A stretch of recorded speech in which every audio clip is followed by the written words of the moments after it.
de bétail, le manque d'appui vétérinaire et l'insécurité pastorale. À Saint-Louis, les pêcheurs vivent l'angoisse permanente de l'embouchure qui est en train de tuer à petit feu nos enfants, particulièrement les enfants de la région de Saint-Louis. La langue de barbarie recule, les familles sont déplacées, les maisons englouties. Les licences de pêche restent malheureusement opaques. Les jeunes que nous avons rencontrés sont lucides. Ils ne croient plus aux promesses. En mars 2026, des échéances extérieures majeures arrivent. Le programme avec le FMI est suspendu.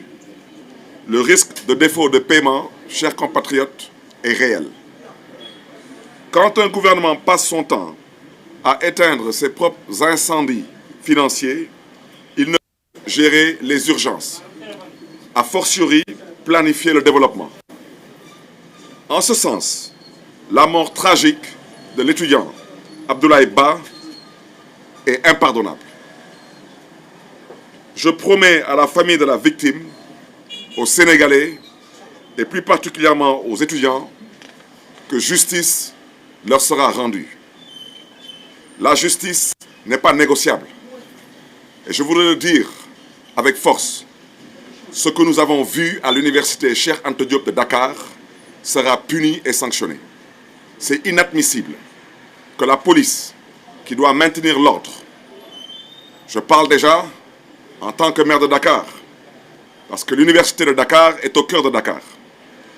La police, son rôle à l'université, c'est de s'organiser pour que les étudiants ne sortent pas sur l'avenue Cheikh Anta Diop, ou qu'ils ne sortent pas sur la corniche, ou qu'ils ne sortent pas sur le canal par le couloir de la mort.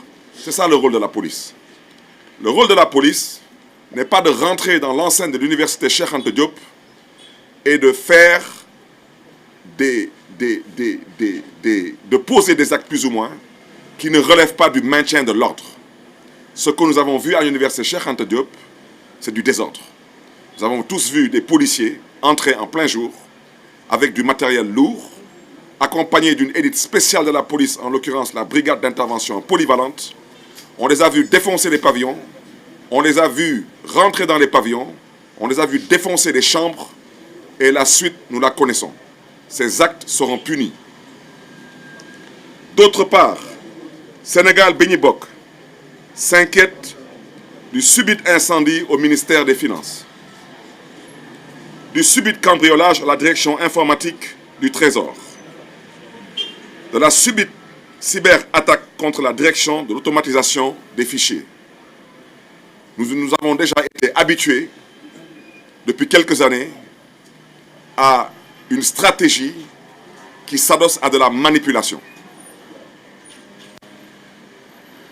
Pourquoi toujours les mêmes institutions stratégiques? Tout un chacun devrait se poser cette question. Un gouvernement incapable de protéger nos données personnelles ne sera pas capable de nous protéger.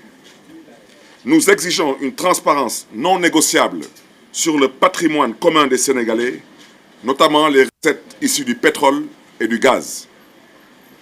Sénégal Béni Bokk propose la préservation des acquis des étudiants, le respect des engagements de l'État, particulièrement vis-à-vis des syndicalistes, un plan national d'irrigation structuré, financé et contrôlé pour les populations du Nord, un fonds de stabilisation pour l'aliment de bétail, un programme national de santé animale pour l'amélioration de la race, particulièrement pour ce qui concerne le lait et la viande. Une réforme rigoureuse et transparente des finances publiques et non de la diversion et de la comédie. Un programme national de sécurisation côtière, particulièrement pour les populations du Nord. Un recasement digne et planifié des populations affectées, particulièrement par ce qui se passe avec l'embouchure à Saint-Louis. Fini l'improvisation, fini l'abandon. Mes chers compatriotes, je suis au regret de vous dire, le cœur meurtri, que depuis quelques années, malheureusement,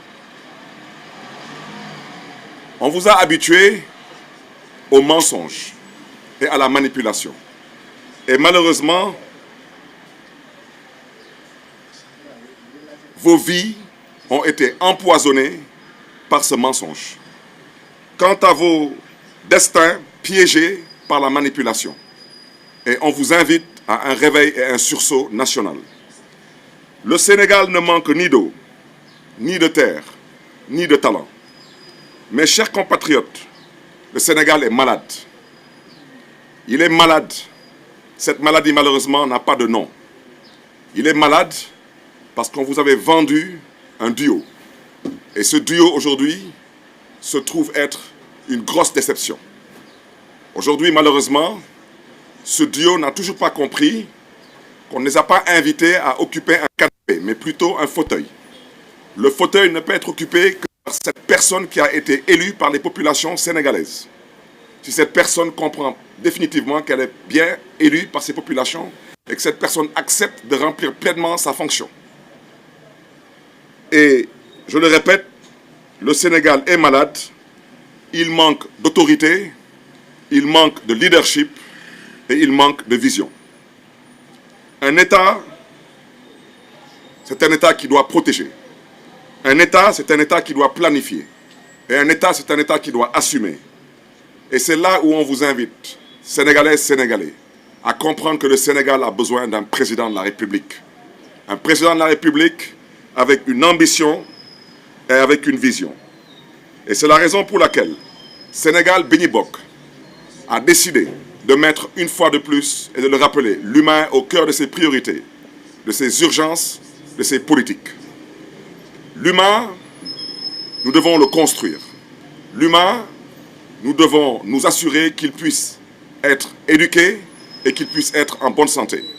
Et c'est la raison pour laquelle, dans notre programme, nous le disons avec force, à l'image d'un pays comme la France, nous allons nous assurer que l'éducation et la santé soient accessibles à tous et de façon gratuite. C'est une question de priorité.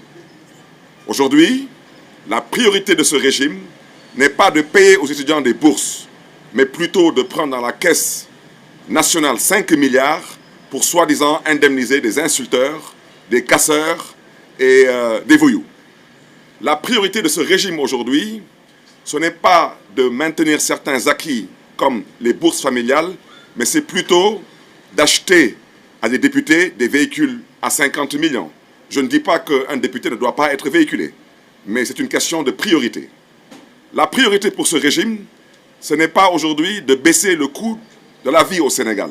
C'est plutôt de se promener en jet privé et de continuer à raconter des contre-vérités et de continuer à vouloir endormir les populations sénégalaises qui sont aujourd'hui torturées, assoiffées et affamées. Sénégal Béni Bokk au pouvoir, Inch'Allah, nous ne diviserons pas le Sénégal. Nous le réparerons. Avec vous, pour vous. Je terminerai en vous souhaitant un saint temps de carême et un bon ramadan.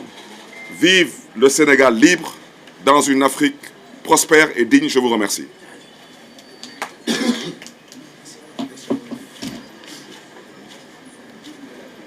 Assalamu alaikum mbokk yi. Ginnaaw bu ñu sante